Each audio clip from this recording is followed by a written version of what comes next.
पालघर जिल्ह्यातील डहाणू ते कोसबाड महामार्गावरील रेल्वे ब्रिज खाली पावसाळ्यात सातत्याने साचणाऱ्या पाण्यामुळे नागरिकांचे हाल होत असून या मार्गावरील वाहतूक करणाऱ्यांना अडथळा निर्माण होत आहे। रिक्षा, टू व्हीलर व इतर लहान वाहनांसाठी हा रस्ता अत्यंत धोकादायक ठरत आहे। पाणी साचल्याने रस्त्याचे खड्डे दिसत नसल्याने वाहन चालक अंदाजाने गाडी चालवत आहेत व जोरात पाऊस पडला तर वाहतूक मार्ग बंद करण्यात येत आहे।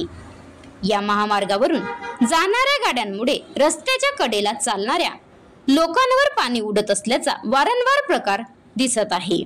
या त्रासापासून बचाव करण्यासाठी काही नागरिक थेट रेल्वे ब्रिज वरून ओलांडण्याचा धोका हाती घेत आहेत। गेल्या 3 वर्षापासून कायम स्थानिक रिक्षा चालकांनी दिलेल्या माहितीनुसार गेल्या 3 वर्षापासून ही समस्या दूर झालेली नाही। अद्यापही प्रशासनाकडून कोणतेही पावले उचलण्यात आलेली नाही। यामुळे नागरिकांनी संताप व्यक्त केला आहे। या पार्श्वभूमीवर स्थानिक नागरिकांनी वाहन चालकांनी प्रशासनाकडे तातडीने उपाययोजना करण्याची मागणी केली आहे। अन्यथा भविष्यात एखादा गंभीर अपघात घडल्यास जबाबदार कोण असा प्रश्न नागरिकांनी उपस्थित केला आहे। Maharashtra live news reporter Nilesh Dandekar, taluka प्रतिनिधी डहाणू।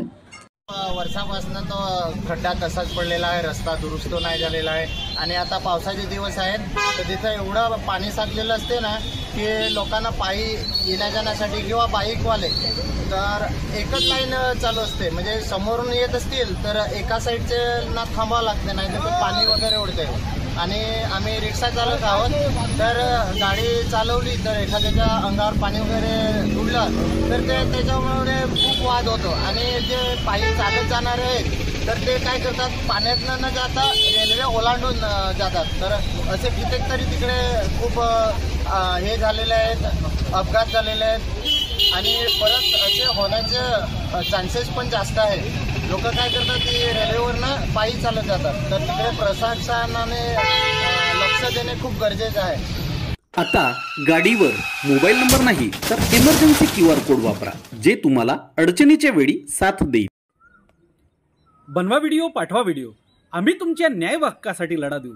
ताज्या बातम्या व घडामोडींसाठी पाहत राहा फक्त महाराष्ट्र लाईव्ह न्यूज।